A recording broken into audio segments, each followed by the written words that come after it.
وہ فرماتا ہے مت پریشان ہو، بند کیے دروازوں پر جو چیز بھی تمہیں ملنے سے پہلے مصیبتوں سے گزرنا پڑتا ہے، وہ فرماتا ہے صبر کرو، کیونکہ اس کے پیچھے ایک وجہ ہے، وہ یہ کہ کوئی چیز تمہیں ایسے نہیں دے سکتا جس کی تم اہمیت کھو دو۔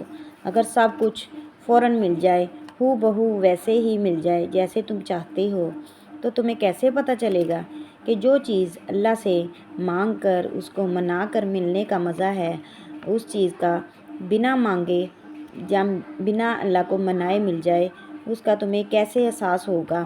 اللہ تعالیٰ سب کچھ جانتا ہے اور وہ تمہاری خوشیاں، تمہاری تکلیف، وہ سب جانتا ہے۔ وہ کسی بھی حال میں اکیلا نہیں چھوڑتا۔ اللہ پر یقین کرو، اس ذات پر، وہ غفور و رحیم ہے، معاف کرنے والی ذات ہے، وہ ہمیں معاف کر دے گا، ہماری ساری تکلیفیں بھی ختم ہو جائیں گی۔ وہ رحم کرنے والا ہے۔ اللہ نے فرمایا ہے، ایمان لاؤ، مجھ پر یقین کرو اور تمہاری ساری پریشانیاں دور ہو جائیں گی، تمہاری چاہتیں مل جائیں گی، تم بس اس وقت تک کا یقین اور صبر کو بنائے رکھنا، وہ معجزہ کرے گا، کیونکہ یہ اس کی شان ہے۔ اللہ پر ہر حال میں یقین رکھو اور صبر کے ساتھ وقت کا انتظار کرو، اللہ تعالیٰ سب کچھ عطا کرنے والا ہے۔